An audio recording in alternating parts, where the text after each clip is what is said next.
꿈, 길 위에서. 길 위에서 만난 선생님.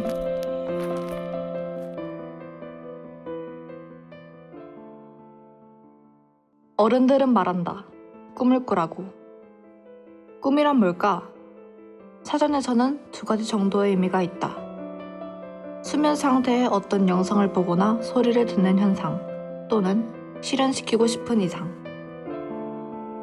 꿈을 꾸는 것이 간절하기에 꿈을 꾸는 걸까?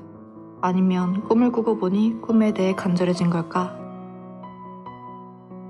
영겁의 시간 동안 인류는 끊임없이 고민하다 결국 타인으로부터 해답을 찾기 시작했을 것이다. 결정했다. 그 누구도 꿈에 대한 해답을 주지 못한다면 우리가 직접 찾아 나서기로. 이것이 우리의 첫 시작이다.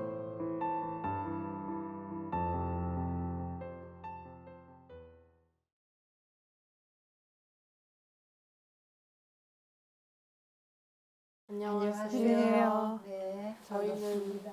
사천여고에서 온 3학년 황채원, 서민지입니다. 네, 나는 시를 쓰는 허영자입니다. 여러분 반갑습니다. 간단한 자기소개 부탁드립니다.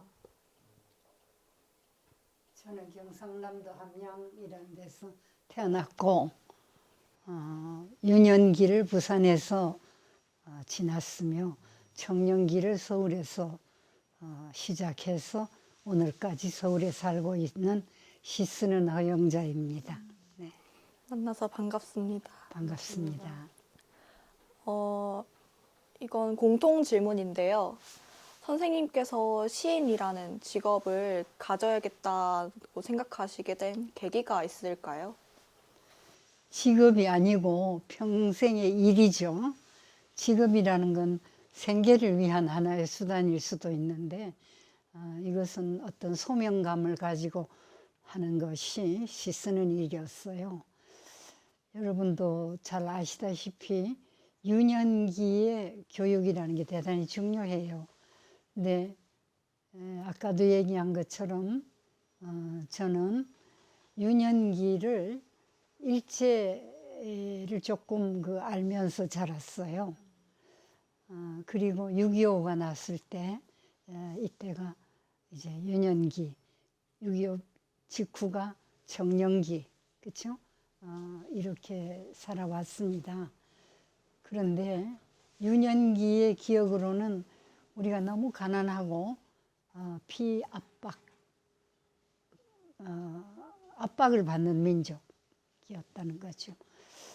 그 다음에 하나는 동족이 상잔하는 아주 비극적인 전쟁 속에서 자랐다는 거. 그 다음에도 이제 거듭 소위 획기적인 하나의 혁명이라고 할까요? 이런 것이 있는 그런 시기를 살았어요. 여러분은 지금 참 풍족한 세대의 사람들입니다. 그래서 굶주림이 뭔지, 헐벗음이 뭔지 이것을 잘 이해하기가 어려울 거예요. 그러나 우리가 지금도 전 세계를 보면은 어떻죠?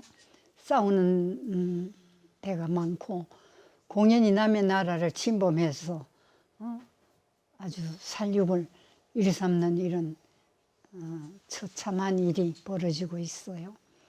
그런 6.25라는 전쟁을 겪은 나 같은 사람은 지금 외국의 그런 전쟁들을 보면서 그야말로 소름이 끼쳐요.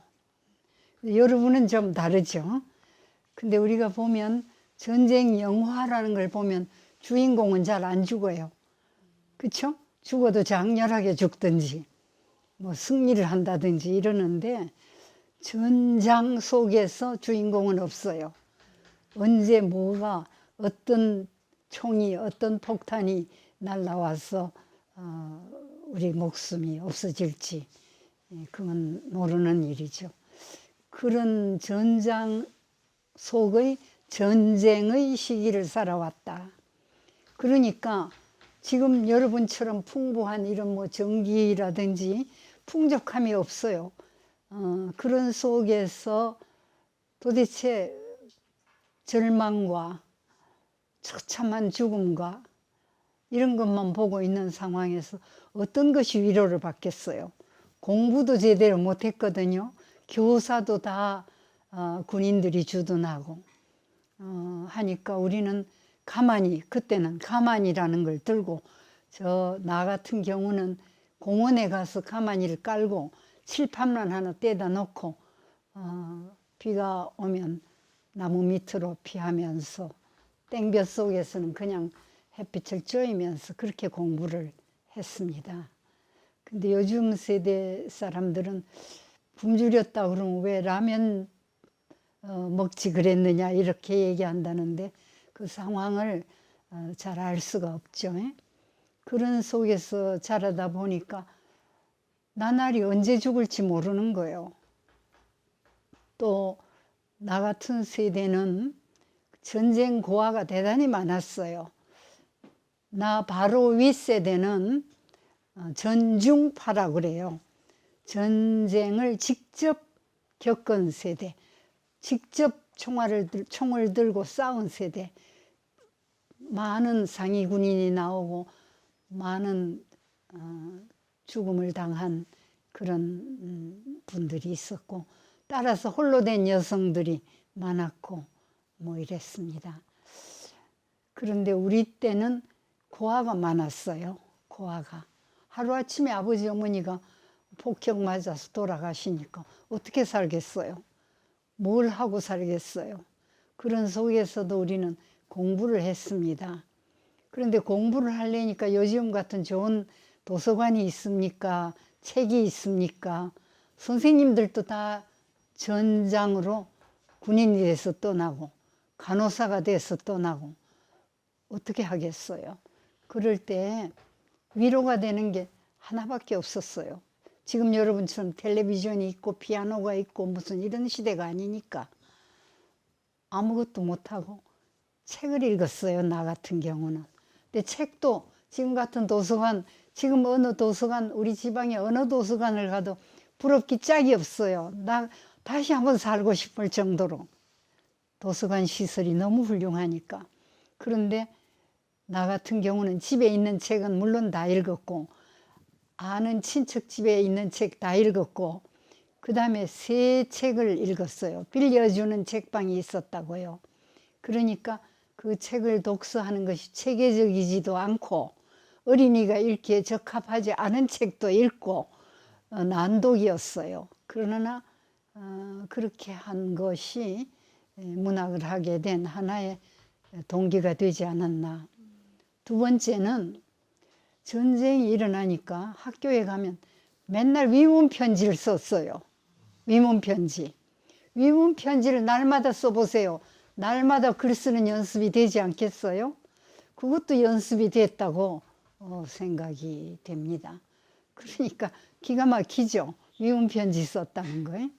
그리고 이제 집에서 선생님 시킨 대로 일기를 썼다든지, 그러니까 많이 읽고 많이 써보고 그런 것이 하나의 동기가 됐다고 볼 수 있고, 어렸을 때부터 또 나의 성정은 어떤가 하니까 이야기를 좋아했어요. 옛날 얘기를. 전쟁이 일어나기 전에 아버지가 책을 사다 주시면 싹 외워버렸어요. 책을 다 외웠어요. 하도 읽으니까 외워진다고.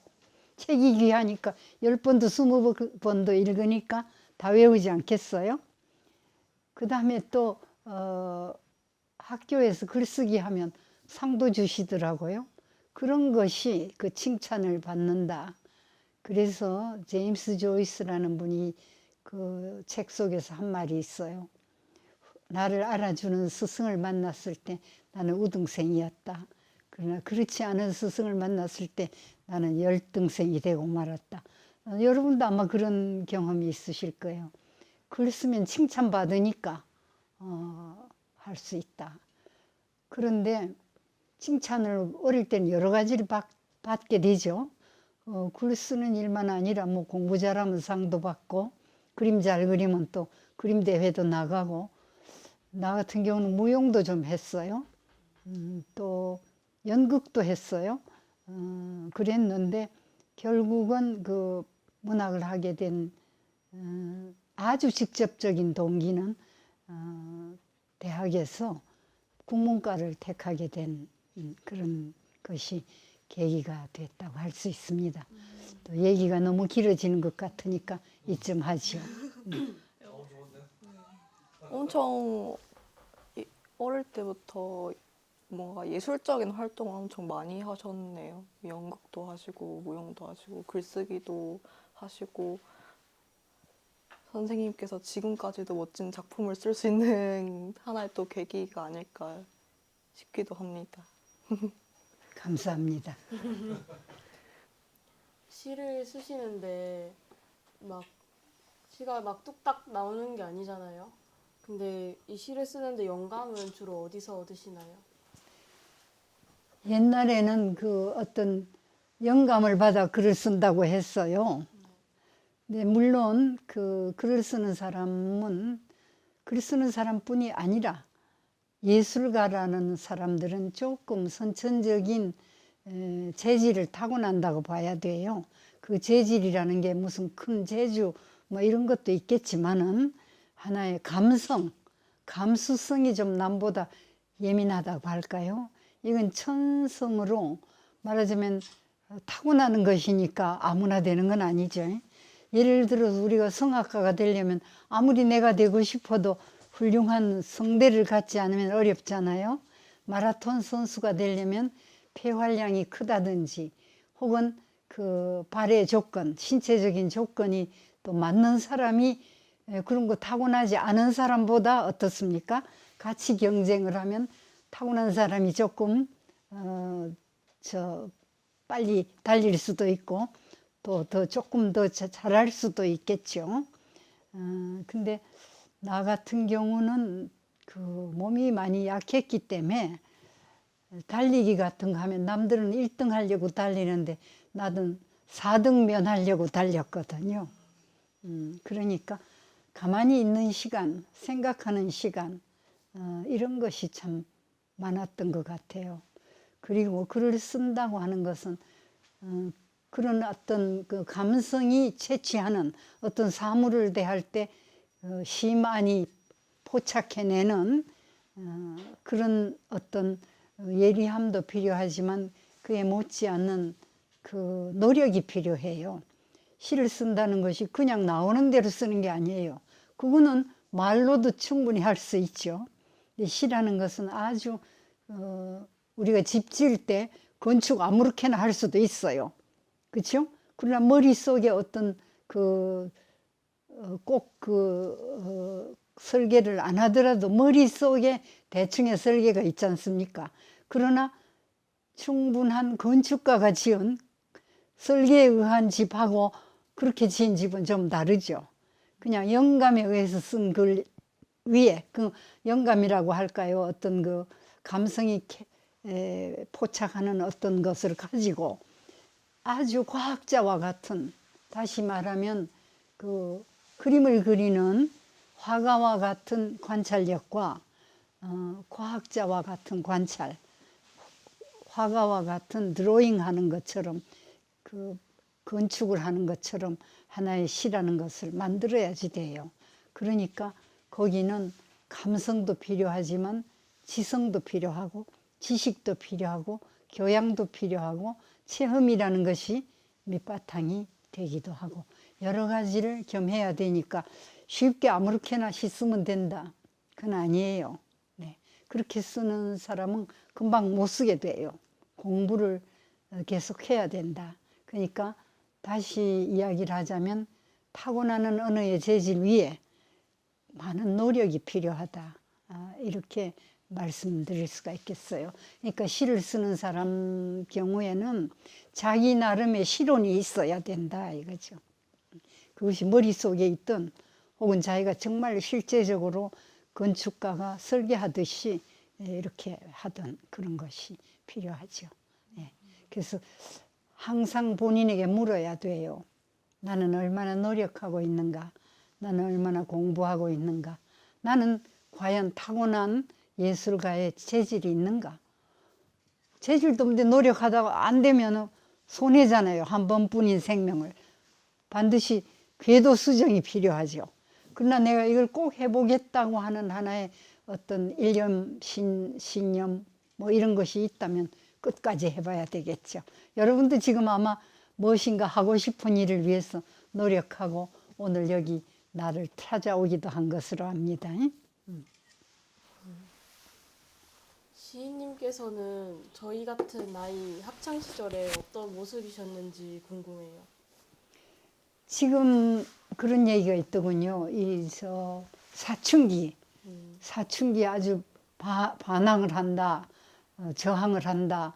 그것은 또 뭐 자연스러운 일이다. 그때는 이제 자아가 성립되는 이런 시대니까, 이런 시기니까 그럴 수 있겠는데, 우리 경우는 부모님 말씀 잘 들었어요. 선생님 말씀 잘 들었어요. 왜? 부모님과 선생님이라는 창을 통해서 우리는 세계를 보고 우주를 보고 배웠으니까. 무조건적인 무슨 순종이라기보다 그것도 하나의 선택입니다. 순종한다는 것도 선택이에요. 저항, 반항하는 것도 하나의 선택이듯이. 그러니까 거기에 대해서 내가 옳고 내가 틀렸다. 그건 아니죠. 시대, 세대를 따라서 다른 거예요. 세대 간의 갈등이 있다. 요즘 그러지 않습니까? 부모님하고 갈등이 있고 할머니하고 갈등이 있고. 여러분이 나를 보면 요새 말로 꼰대라고 해요. 그러나 내 속에도 여러분보다 더 진보적인 생각도 있단 말입니다. 그러면 어떻죠? 대화를 끊을 것이 아니라 이 대화를 통해서 우리가 세대 간의 갈등을 충분히 해소할 수 있고, 그 시대와 그 세대, 그 사회에서 형성되어 있는 하나의 가치관이라는 게 있거든. 그것을 상호 이해할 줄 알아야 된다 이거죠.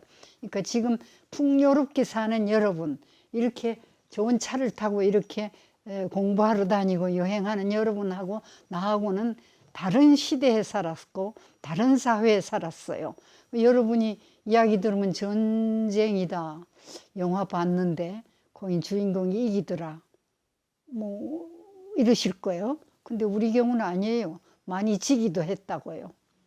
그러니까 피차 그걸 이해해야지. 당신은 왜 그걸 모르냐? 너는 왜 그걸 모르느냐? 그거 버리지 말아라. 그거 아깝다. 이러면 아이 저쪽에서 볼 때는 그거 버려도 되는 걸 안 버리고 쓸데없이 쓰레기만 집에 모은다. 이렇게 되거든요. 근데 왜 그러겠는가? 어째서 그러겠는가를 이해하면 문제가 해결이 되는 것 같습니다. 그러나 똑같은 게 있어요. 나는 여러분만 할 때 세 가지를 무척 고민했어요. 첫째 것은 무엇이냐 하면,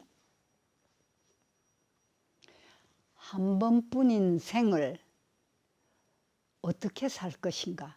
일회생이잖아요. 한 번밖에 못 사는 이 삶을, 이 목숨을 무슨 일을 하면서 살 것인가. 그죠? 예를 구체적으로 하면 내가 변호사가 될 것인가, 뭐 군인이 될 것인가, 뭘 하면 좋을까? 무엇을 하는 것이 한 번뿐인 생명을 가장 소중하고 가장 훌륭하게 쓰는 것이 될 것인가 하는 게 첫째 고민이었어요. 두 번째 고민은 정말 사랑한다는 일이 될 수 있는가? 인간은 이기적이거든요. 그러니까 정말로 사랑하는 일이 가능한가? 특히 있는 대로의 상대를 사랑할 수 있는가? 사람만이 아니라 우주에 가득 차 있는 삼라만상에 대한 사랑을 내가 할 수 있겠는가? 우리가 자선을 한다. 자선을 한다고 할 때 뭐가 있죠? 좋은 일 한다고 하지만 내 만족을 위해서 할 수도 있고, 남이 저 사람 자선한다 칭찬받기 위해서, 그런 건 자선이 아니에요. 정말로 주는 거 어려워요. 근데 이런 거 실천하는 사람이 글쎄 10만 명 중에 하나 있을까? 3천만 중에 하나 있을까? 대개는 약간의 공명심과 자기 만족이 있기 때문에 하는 거단 말이죠. 그런 문제, 과연 정말 절대적인 사랑을 할 수 있을까 하는 문제. 세 번째는 종교 문제를 고민했어요. 이 세상에 종교가 많이 있어. 한 가지가 아니라 여러 개 있어요. 기독교도 있고 불교도 있고 이슬람교도 있고, 그렇죠? 그 정도가 아니에요. 인류의 반이 무신론자라. 그렇죠? 공산당들은 무신론자예요. 그렇다면 이 사람들이 다 틀렸겠는가? 그렇죠? 틀리지 않았을 거예요. 뭔가 이유가 있기 때문에 무신론자가 됐고, 이유가 있기 때문에 기독교인이 되고, 이유가 있기 때문에 불교 신자가 됐을 것이란 말이지. 그렇다면 과연 어떤 종교, 정말로 종교를 통해서 구원받을 수 있는가? 나는 과연 어떤 종교를 선택해야 될 것인가? 과연 신은 있는가? 이런 문제에 대한 고민이 여러분만 할 때 내가 가졌던 세 가지의 큰 고민이었습니다. 됐습니까? 성신여대 국문과 교수를 하셨잖아요. 그 교수 일을 맡으면서 가장 기억에 남았던 학생이 있으셨나요? 네, 학생들 많았죠.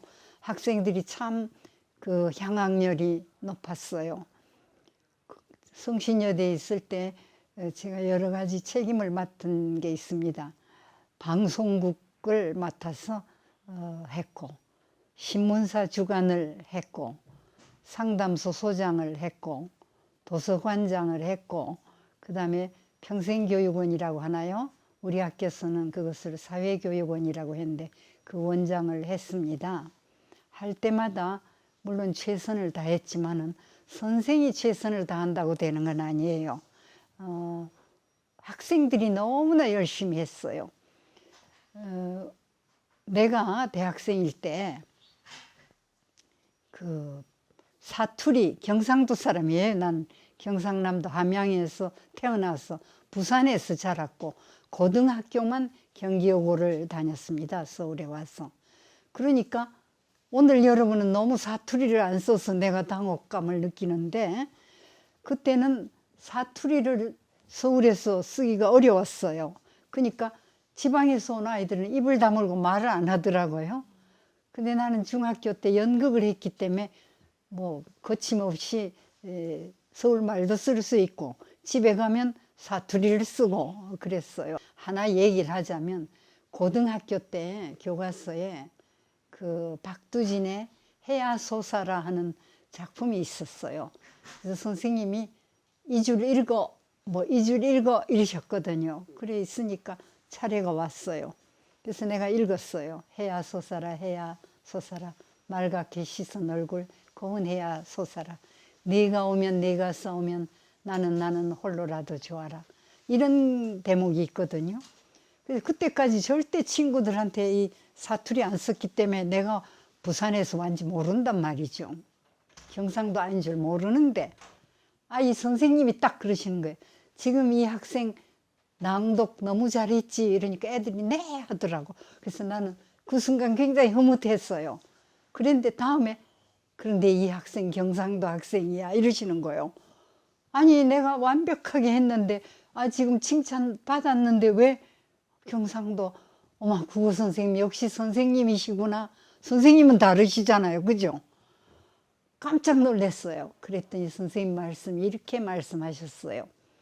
다른데 다 경상도 표시 안 났는데 네가 오면 네가 싸우면 나는 홀로라도 좋아라. 내사 이 부분을 그렇게 자연스럽게 읽을 수 있는 사람은 경상도 사람밖에 없다. 그랬어요. 그랬지만은 내가 대학생일 때 방송극을 했어요.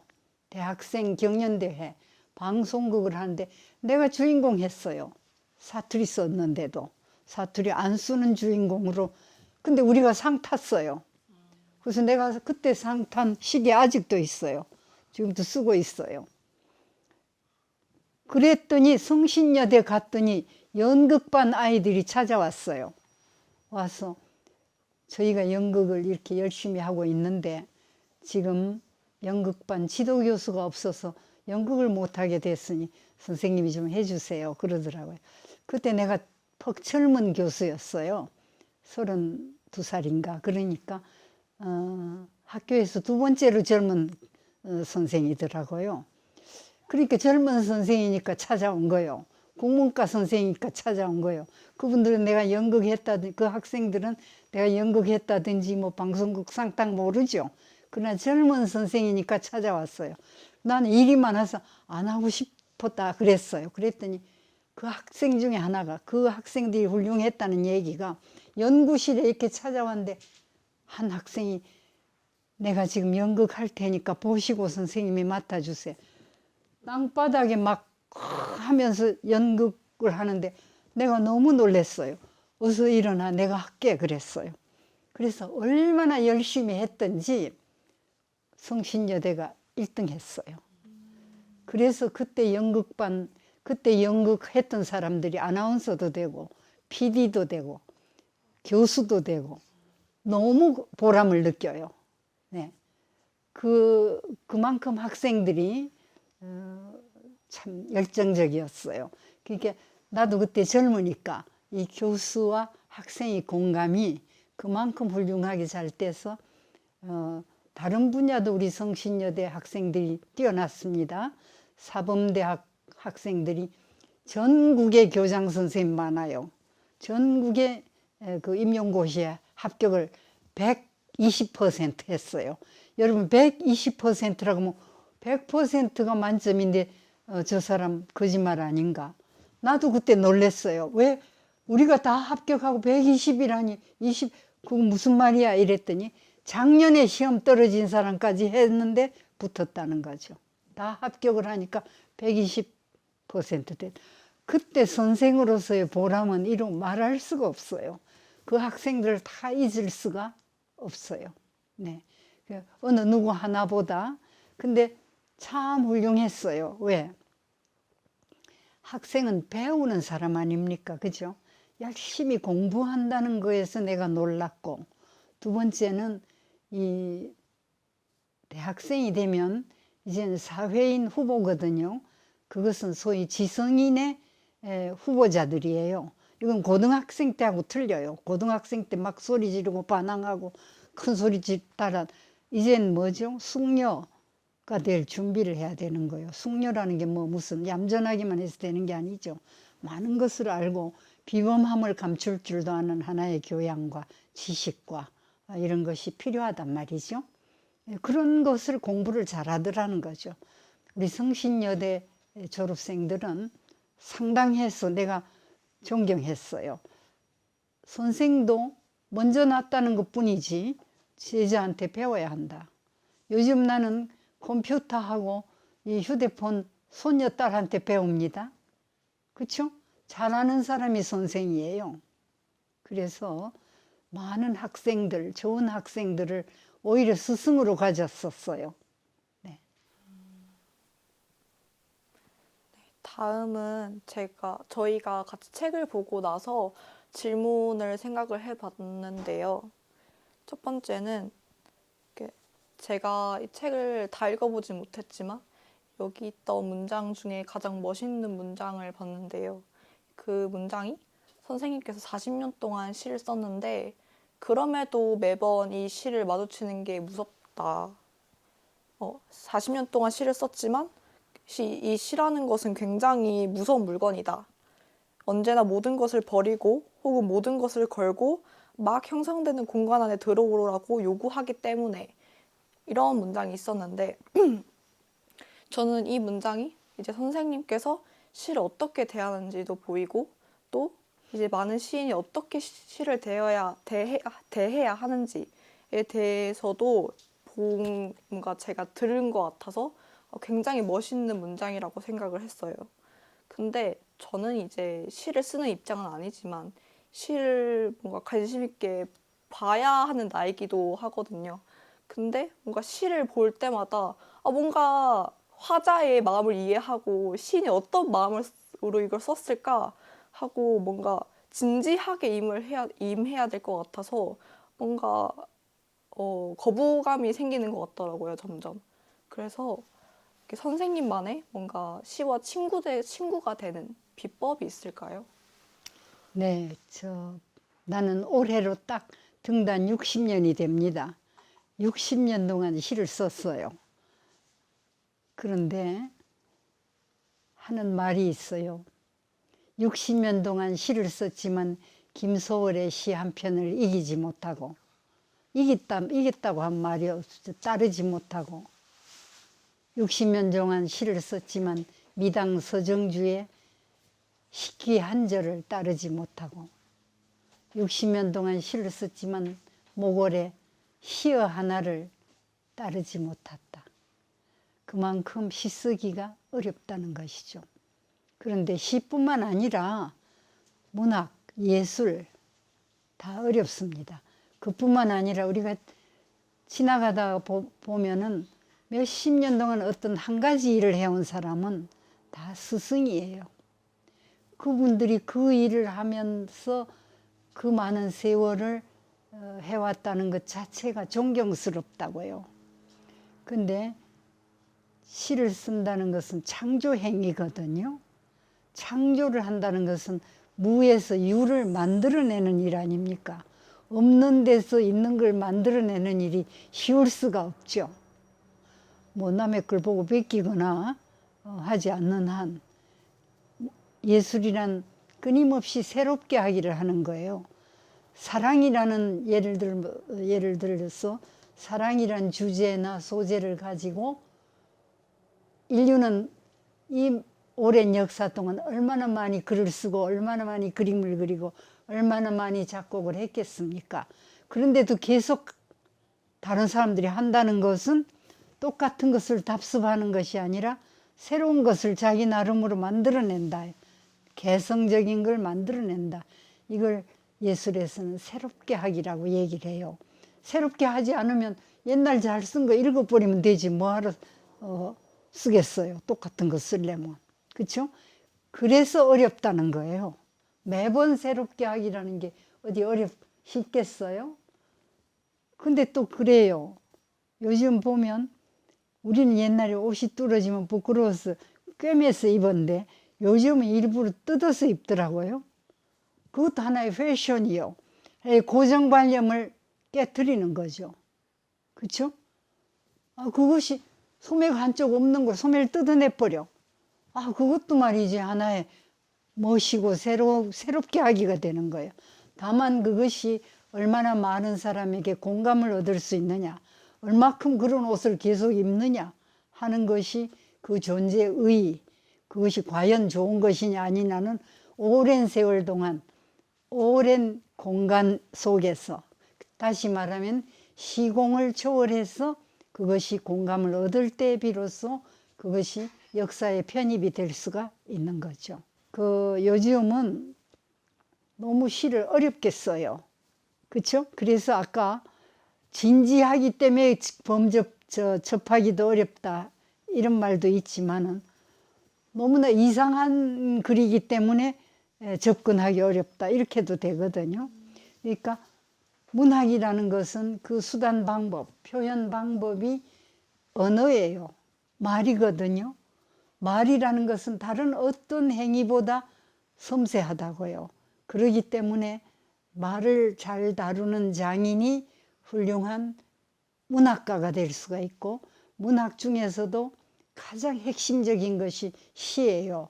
왜냐하면 시라는 것은 작은 말 속에 많은 의미를 함축해야 하기 때문에 그래서 더 어려워요. 그래서 그러면서도 언어라는 것은 일반성을 갖기 때문에 문학 작품은 누구라도 읽잖아요. 한글만 깨트리면 한글로 쓴 책은 누구라도 읽습니다. 그런 일반성이 있기 때문에 또 많은 사람에게 읽혀야 되는데 지금 그렇게 너무 진지하기 때문에 접근이 어렵다. 그렇게 생각할 거 없이 자기가 읽을 수 있는 것부터 읽으면 돼요. 왜냐? 아까도 잠깐 얘기를 했습니다마는 프랑스 같은 경우는 국어 과목에 우리는 말하기, 읽기, 쓰기, 듣기가 있잖아요. 거기는 시라는 항목이 따로 있어요.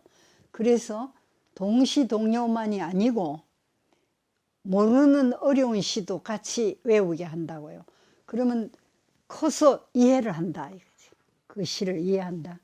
그렇게 공부를 시키는 이유가 뭐겠느냐. 시라는 것이 인문학의 가장 중심에 서는 것이기 때문에 그렇게 되는 거예요. 그리고 어디 이런 장소에 모였을 때 하나의 교양으로서 시를 읊는다 이겁니다. 그런 교육이 필요하니까 교양이 된다 이겁니다. 그러니까 진지하게 생명을 걸고 쓰는 시인도 있지만은 또 그것이 두고 일반성을, 보편성을 획득할 때 그것이 뭐죠? 생명이 있는 글이 될 수가 있죠. 그런 걸 다 같이 해야 되니까 시 쓰기가 점점 어려워지는 거죠. 네. 저 여기 있는 시 중에 변산바다라는 시가 있더라고요. 네. 저는 다 읽어보진 않았어도 그게 가장 저한테 뭔가 인상 깊었던 시였어요. 그 이유가 저는 원래 바다를 좋아하기도 하고 뭔가 그 애초로운 느낌의 묘사가 저한테 뭔가 가슴에 와닿아서 뭔가 저한테 위로가 되기도 했었거든요. 그래서 제가 뭐 힘들 때나 그럴 때마다 대자연을 보면서 위로를 받기도 했어서 이 변산 바다가 뭔가 대자연이 내 곁에 있는 것 같다라는 느낌을 줘서 위로를 받았던 것 같아요. 그거 그래서- 한번 읽어봐 주시죠. 난 지금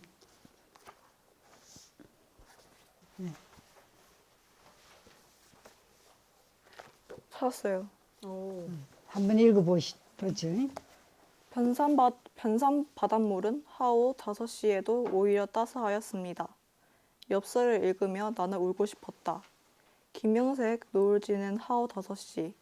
인생은 이렇게 저무는데 느닷없어라. 가슴속 깊이 출렁이는 바닷소리. 네, 짧은 시죠. 네. 그래서 저는 이 시를 보면서 되게 마음이 따뜻해지고 위로가 되었는데 선생님께도 뭔가 이런 위로가 되는 매개체가 존재할까요? 그러니까 아까도 얘기했지만 전쟁을 겪고 굶주림과 헐벗음 속에서 자란 유년기에 위로가 되는 것이 책 읽는 것밖에 없었다 이거죠. 다른 시설이 많이 없으니까 다른 길로 갈 수가 없으니까 쉽게 구할 수 있는 것이 그래도 책이더라. 책을 많이 읽은 것이 뭐 문학하게 된 하나의 동기도 된다. 이렇게 아까 이야기를 했는데 그 어떤 체험이라는 것도 남의 이야기도 남의 철학도 다 소재가 될 수 있고 주제가 될 수가 있는 거죠. 다만 그것을 어떻게 시로 형상화시키느냐 하는 게 시인이 하는 일인데 시의 궁극적 목적이 있다고 하면 결국은 상처의 치유와 위로입니다. 그러니까 시에서 위로를 받았다고 하니까 그것으로 그 시의 사명은 다한 것이 되니까 기쁩니다. 네. 사람마다 시를 읽으면 나하고 공감하는 게 있거든요. 그래서 나는 시의 완성은 내가 시인이 다 쓴 데서 머무르지 않고 독자에 이르러서 비로소 완성된다고 보는 사람이에요. 왜? 독자가 어떻게 공감하느냐에 따라서 그 시가 생명을 얻을 수도 있고 버려질 수도 있는 것이니까요. 감사합니다. 선생님께서 이제 교수 일도 하셨고 또 되게 많은 단체에서 회장을 맡기도 하셨잖아요. 이렇게 많은 사회에서 리더로서 자리를 매김하고 계신데 이 사회에서 좋은 리더는 뭐라고 생각하시는지 혹은 선생님은 어떤 리더셨는지 말씀해 주실 수 있나요? 부끄러운 리더였겠죠. 왜냐하면 우리가 권위라든지 이런 것은 제가 세우려고 해서 되는 거 아니에요. 남이 다른 이가 봤을 때 존경지심이 생긴다든지 이래야 되겠는데 나는 뭐 리더라기보다 맡은 일을 충실히 열심히 다 하려고 노력했던 그런 사람이었다고 보면 되겠죠.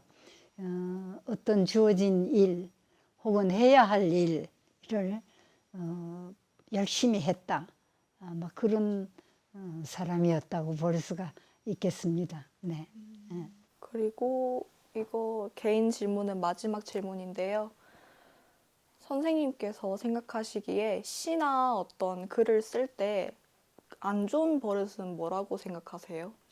안 좋은 버릇보다 사람마다 글 쓰는 사람이 습벽이 있더라고요. 프랑스의 어떤 분은 사과를 그 책상 서랍에 넣어놓고 사과가 썩는 냄새를 맡아야 글을 잘 썼다 그러죠. 그런 분도 있고, 또 어떤 분은 글 쓸 때 이리저리 자리를 옮겨야 된대요. 그래서 이 방 저 방에 책상을 놓고 가서 여기서 쓰다가 안 되면 저쪽으로 가고 뭐 그렇게 쓰는 사람도 있고 여러 가지 습벽이 있어요. 그런데 참 좋은 글의 하나는 좋은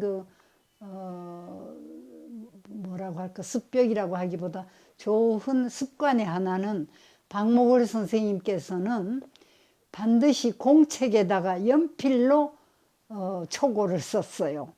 그거는 너무나 훌륭한 참 습관이었다고 봐요. 그래서 50여 권이 넘는 그런 공책을 가지고 계셨어요.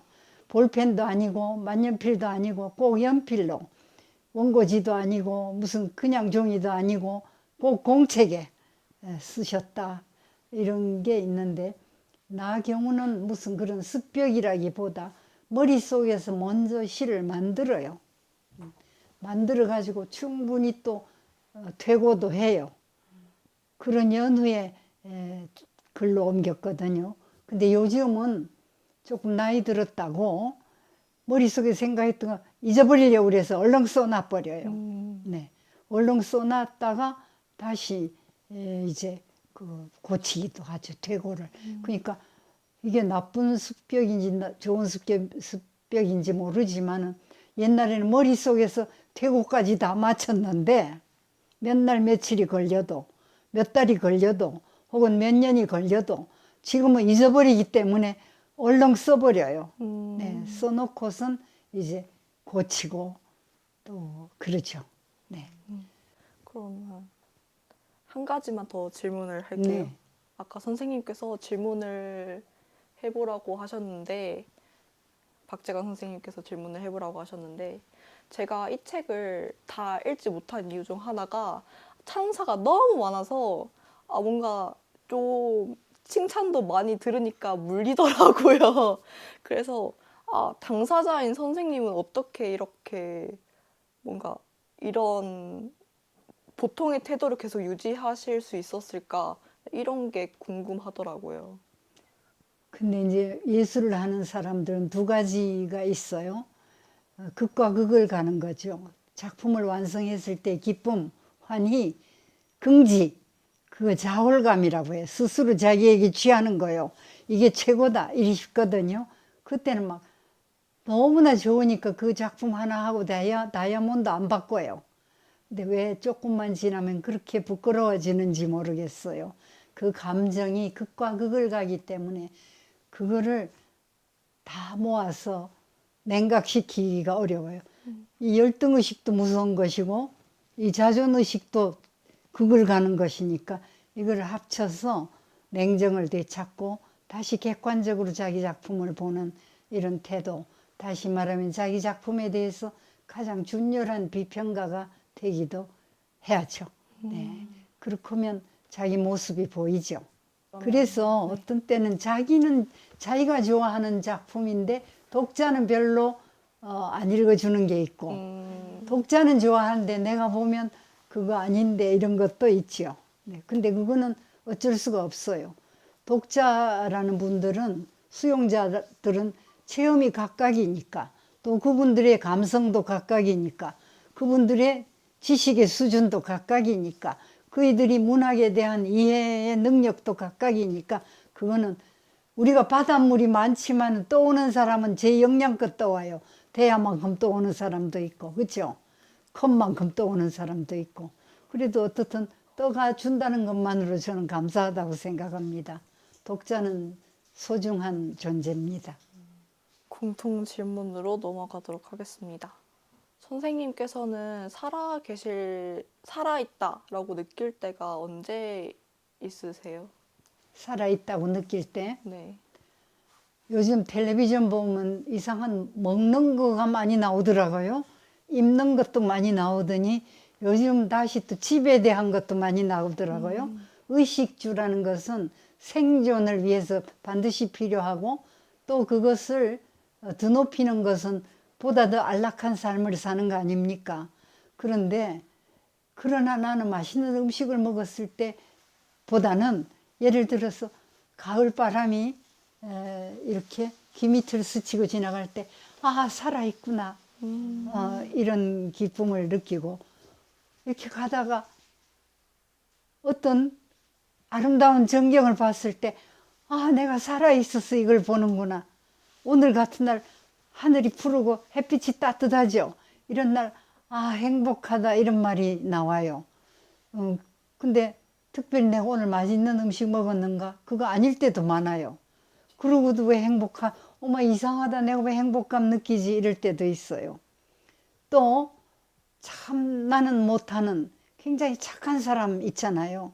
예를 들면 이태석 신부 같은 분 어떻게 그렇게 병든 남의 나라 그 나병 환자의 발을 씻기겠어요.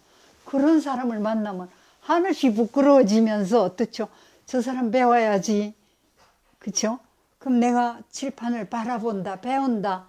배우는 입장에 설 때도 행복해요. 내가 살아있으니까 이런 생각을 하구나.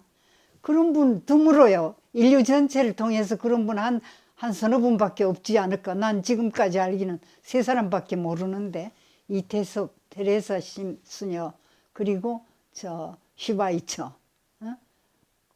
내가 식견이 좁아서 그 정도밖에 공부 못해서 그 3분 알아요. 그런 분을 보면 정말 인간이 위대하구나. 배워야겠다. 행복하다 그런 분이 있어서 이런 생각을 하게 됩니다. 그래서 살아있다는 게 좋아요. 그렇죠? 아주 고통스러울 때도 많죠.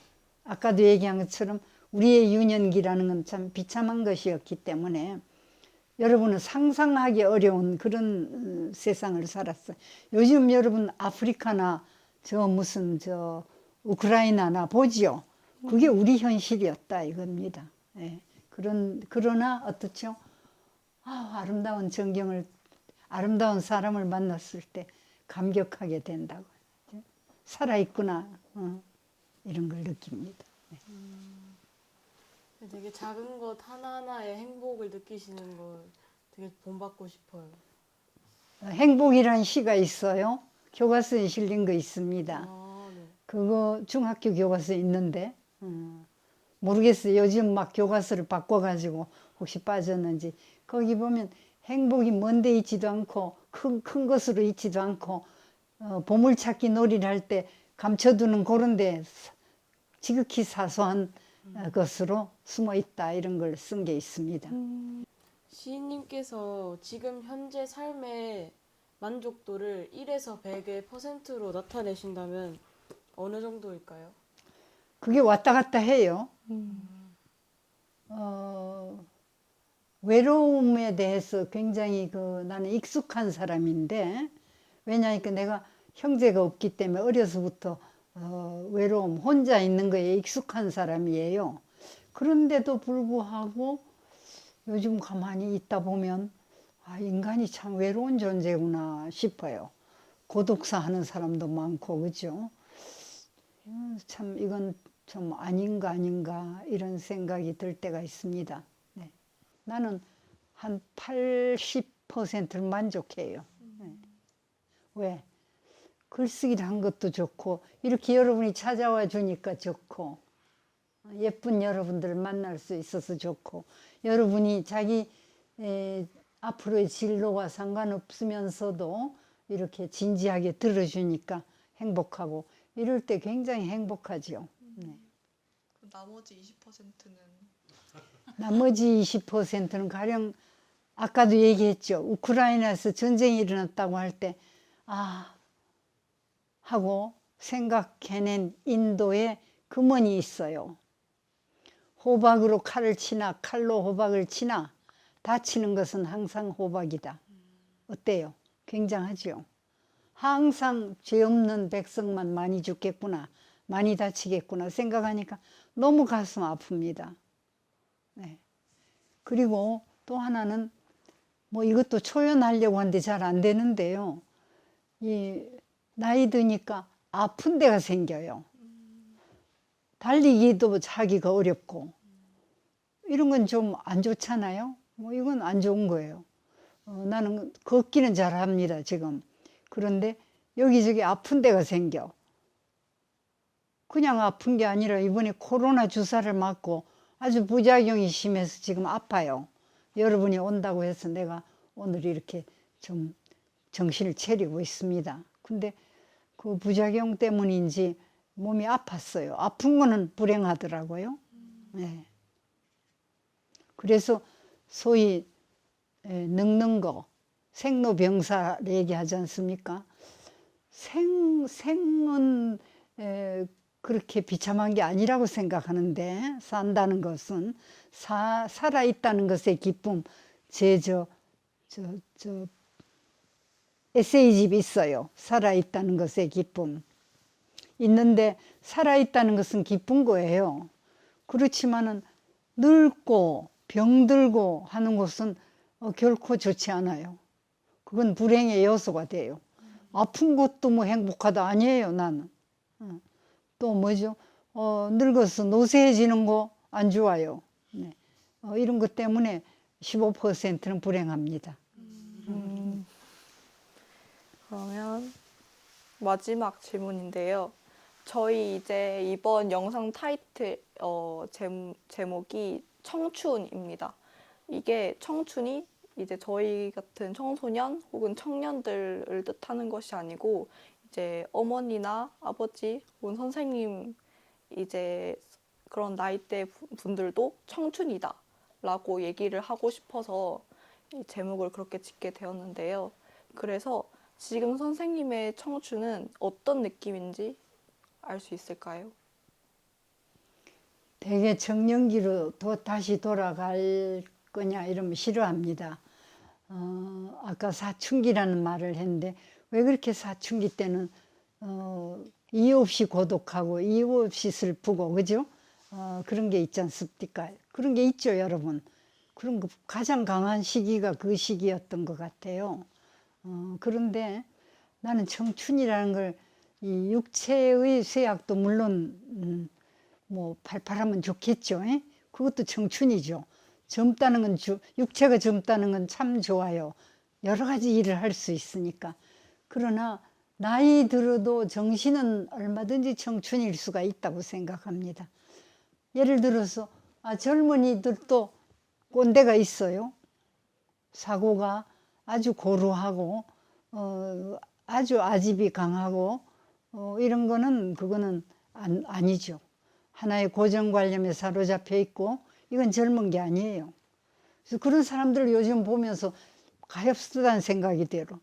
당신이 몸은 젊은지 모르지만 생각이 그렇게 고루해가지고 그러고도 진보자라고 얘기를 하니까 이상하다 싶어요. 나의 경우는 나이는 들었지만은 생각은 그렇게 고루한 생각을 하고 있지 않습니다. 글을 쓰기 때문에 늘 그 새로운 생각을 해야 되고 그래서 되게 예술가들은 늙질 않아요. 영혼은 치매가 걸리기 전에는 다 젊습니다. 다 청춘입니다. 그건 뭐냐? 의욕을 가지고 있다는 거, 무엇인가 새로운 길을 모색한다는 거, 이런 것이 젊은 거 아니겠어요? 네, 저도 그렇게 살려고 합니다. 거기에다가 나이가 주는 어떤 무게까지 더해서 더 진중한 그런 청춘이 되면 더 좋지 않을까 본인을 두고 다짐을 하고 있어요. 네, 인터뷰 응해주셔서 정말 감사합니다. 조금 더 스무스하게 부드럽게 잘 했어야 되는데 갑작스런 질문도 있고 해서 대답이 매끄럽지 못한 부분 있을 것입니다. 여러분 만나서 대단히 반갑습니다. 늘 큰 꿈을 가지고 어려운 시대를 살아온 나 같은 사람도 자기가 목적한 바를 달성했습니다. 여러분은 지금 하고 싶은 일 뭐든지 할 수 있는 사람입니다. 노력을 어떻게 하느냐에 따라서 자기 역량에 맞게 자기 하고 싶은 일을 하면 행복한 삶을 경영할 수 있으리라고 생각합니다. 여러분 힘내십시오. 감사합니다. 감사합니다.